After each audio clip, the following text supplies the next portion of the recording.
So all of these things have one thing in common. All of the new censorship laws, they all they're all motivated, or at least they claim to be motivated by very high ethical political principles and the eradication of hate speech, misinformation. That's common with all of these proposals for censorship. And I noticed that that's historically true of every type of censorship ever. I found a couple of historical examples. One was from England, actually, in 1662, when Charles II introduced censorship in England. And he said that many evil disposed persons have been encouraged to print and sell heretical, schismatical, blasphemous, seditious, and treasonable books and pamphlets and papers. And so he introduced censorship to stop any doctrine or opinion contrary to the official doctrine of the church or government. And it was done, he said, to protect people from misinformation. And then I found the other one, which you're referring to. And you have to kind of guess, although I think you've kind of given us a clue. But guess who was the author of this law on censorship? And it says, quote, "Editors must treat their subjects truthfully. Editors must keep out of the newspapers anything which is misleading, offends the religious sentiments of others, or offends a person's welfare, harms their reputation, or makes them appear ridiculous or contemptible." Unquote. I mean, that sounds pretty good. We would all agree with that, wouldn't we? Well, that was Section 13 of the editorial law introduced on the 4th of October, 1933, by Hitler's Nazi party to censor the press. The point being that censorship is always, it seems to me, introduced by people who claim to have, or perhaps they even do have, good intentions, but it tends to end very badly. Yes, and I think also, you see, one of the reasons when I realized that I was watching television and the politicians were telling us what to do, and people were being censored who have different views, and please accept what the authorities are telling you because they know best, and discounting different viewpoints. Straight away, I realized, but if they themselves are functioning in the same manner, which I have no doubt they were, that in other words, if you're on a committee, say, for example, the Irish Medical Committee that was dealing with COVID, which consisted maybe of 20 people, well, it'll censor itself, because if you're there and you're one of 20 people and you now want to say something that's different than the overall consensus, but there's somebody chairing that, a lot of people tend to have a confused relationship with authority, so you will remain silent. And it's interesting because actually Patrick Tamara, who I just mentioned, he discovered from these dialogue groups he was running all those years ago, that he said to me once, if everybody agrees on something, it will be wrong. That's what he said. And the other thing is that on that subject, this individual called David Cantor, he died about 2 years ago in England. And a friend of mine, Peter Garrett, introduced me. Peter Garrett was the founder of Prison Dialogue. He introduced me to some of Cantor's ideas, which are quite extraordinary. And just to quickly say, Cantor had done research in families and groups in the States, and he discovered that there was 4 elements that were necessary for intelligence to emerge out of a group. And in other words, in that group, you needed to have movers, bystanders, followers. And I won't go into too much detail what those mean, but I will go into detail. And you also need opposers. And he discovered without opposers, there's no correction. And he discovered in all these dysfunctional groups, there was never opposing. And opposing doesn't mean I have a big, huge, full-blown argument with Graham and we're suddenly polarized. No, it means I have a view and I say to Graham, you know, Graham, this is something I agree with some of what you're saying, and I disagree with something else. And that's opposing, but there is no opposing. So I realized then that how can I trust the information directions coming from these sources of authority when I already know?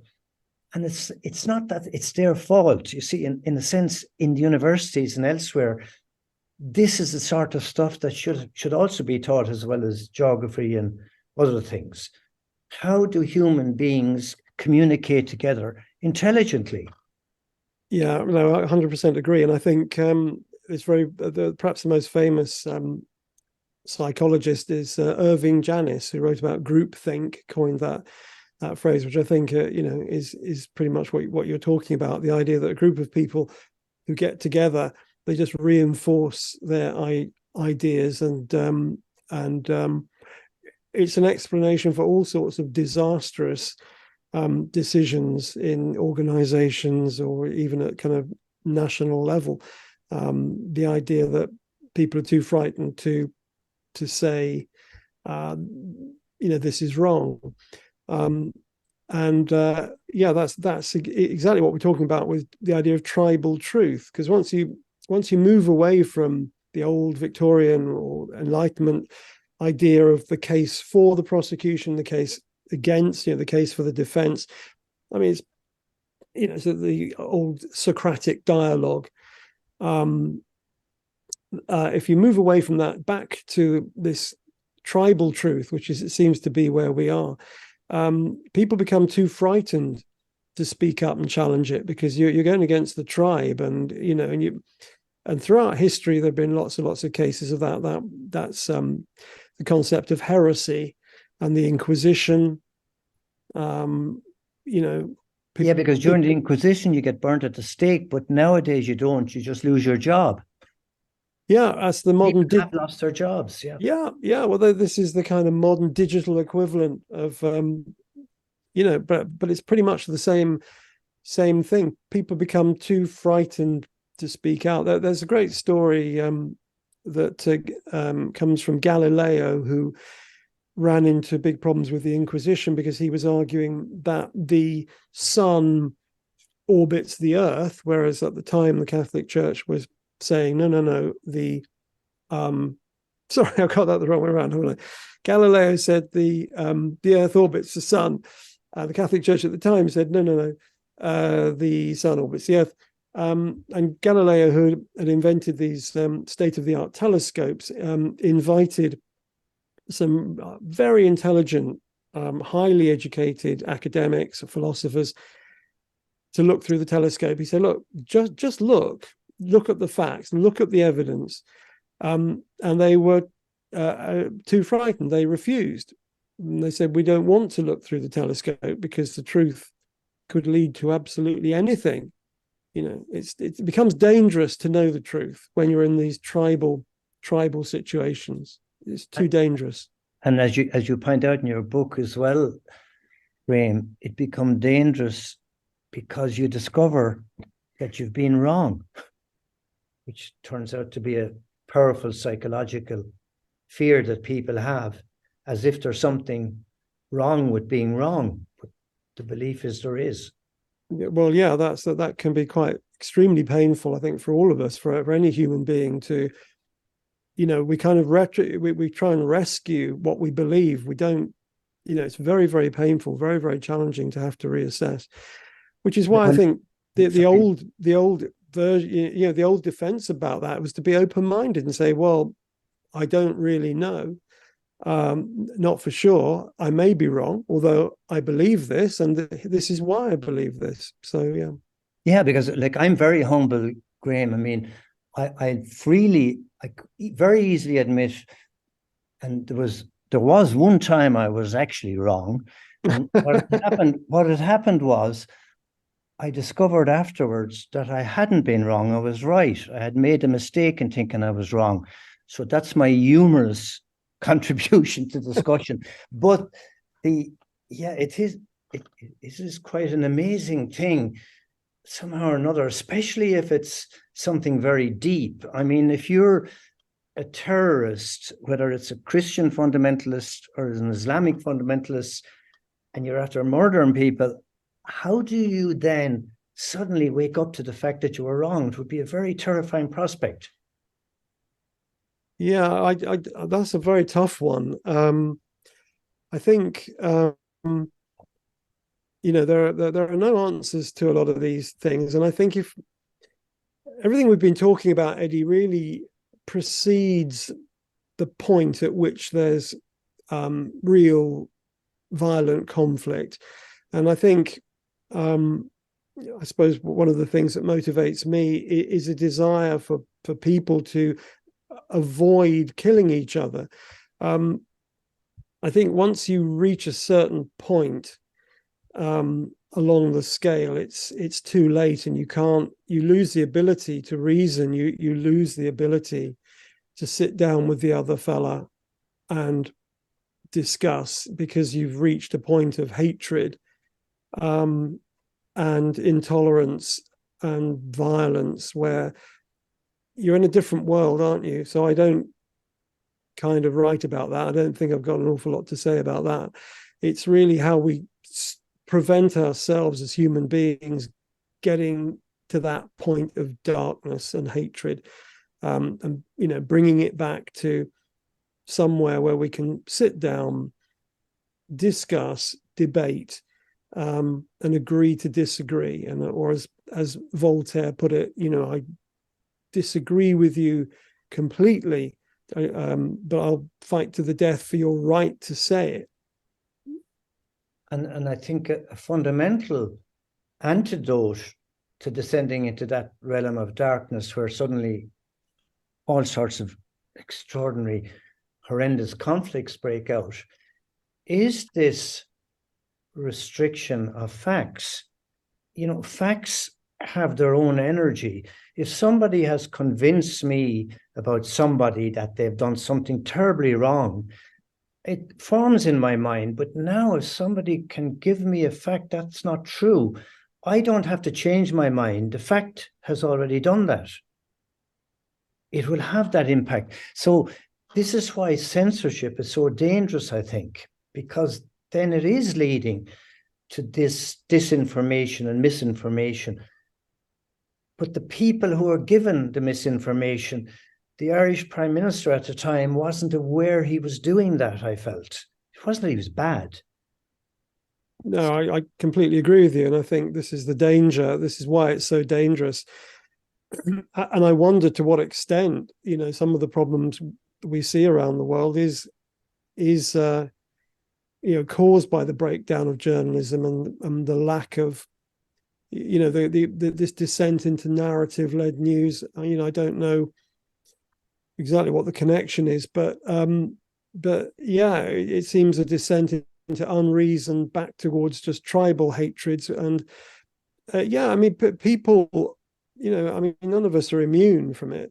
If we're being fed misinformation, if we're just getting one side of it all the time, and we never have any awareness that there might be a different side to this, then it would be like having a criminal trial, like someone on trial for murder, and we hear the case against them and we get very angry, and then we say, right, that's it, we've heard everything, let's hang that person. Well, we think, well, hang on, haven't we, shouldn't we just hear their side of it?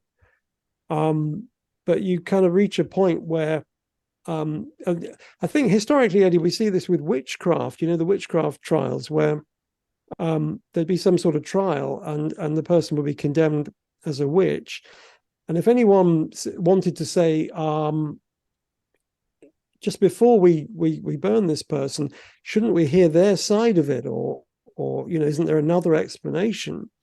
People would turn on them and say, why do you want to hear what the witch has to say, because that will just be giving encouragement to more witches and to Satan and to evil. Why are you doing that? Are you on the side of the witches? So people would just keep quiet. So it becomes very, very dangerous if we just hear one side and you reach this embedded form of tribalism and hatred, and it doesn't lead anywhere good. Yeah, in just on the point of, you mentioned there again, the power of the narrative. And in your book, I just read another section here. The Victorians viewed narrative-led journalism as highly dangerous, the product of theological tribal way of knowing based on faith and belief.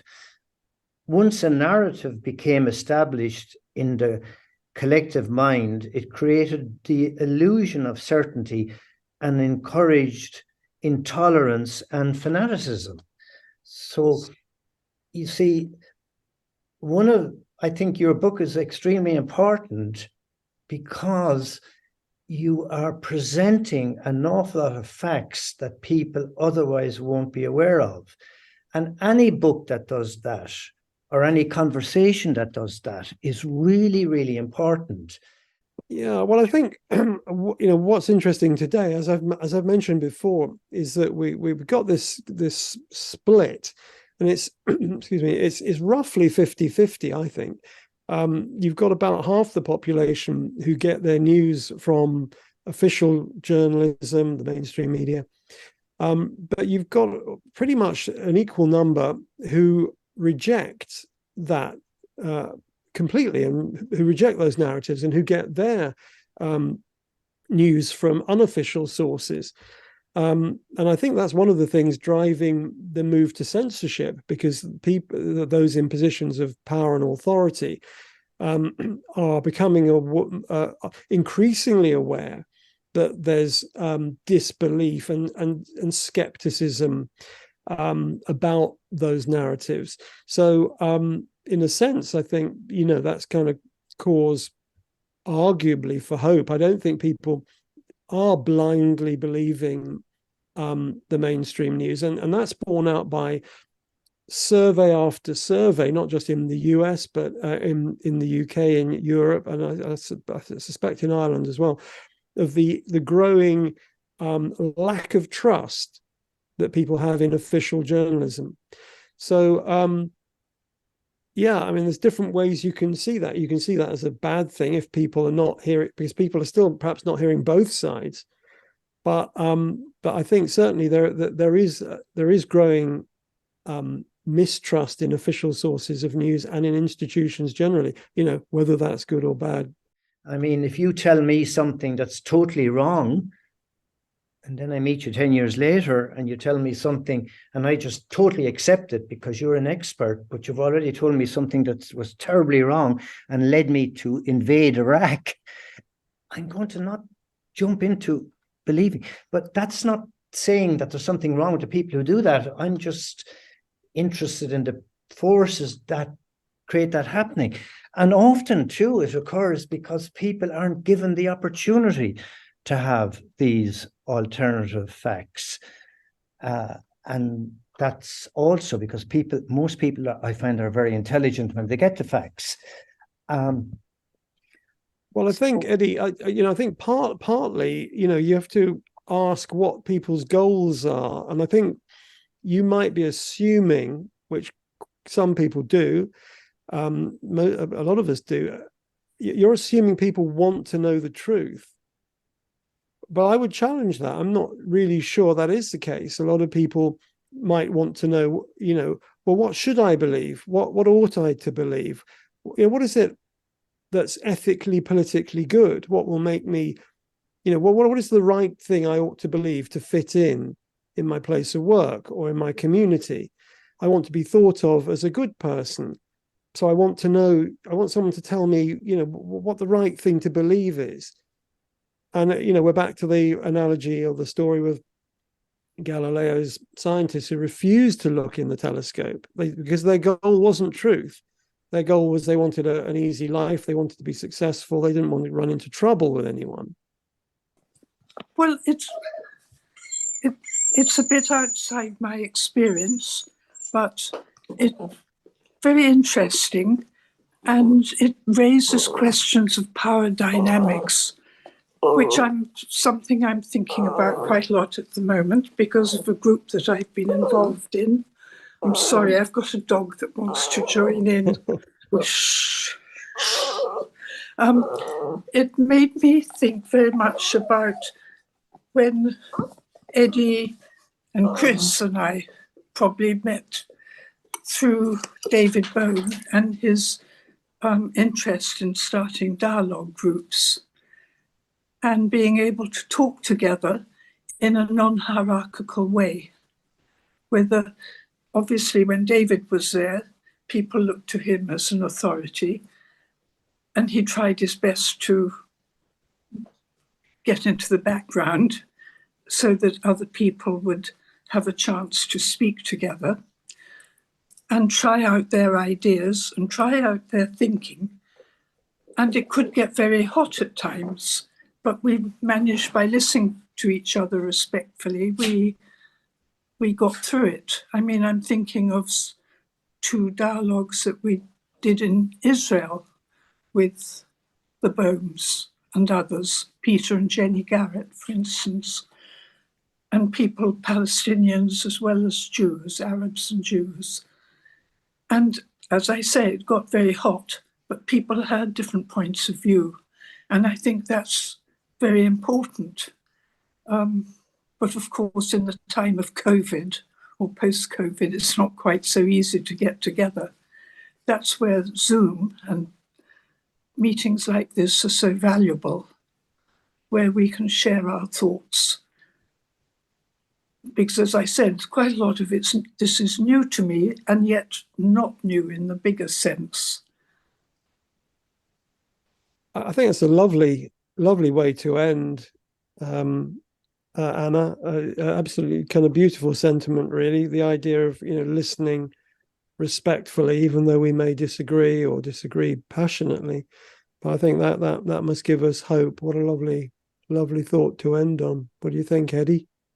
I think a very powerful thought to end on as well, Anna, that you brought in what factually you observed at the dialogues in Israel, given the current state of affairs. It brought out how important dialogue actually is, of course. It's another.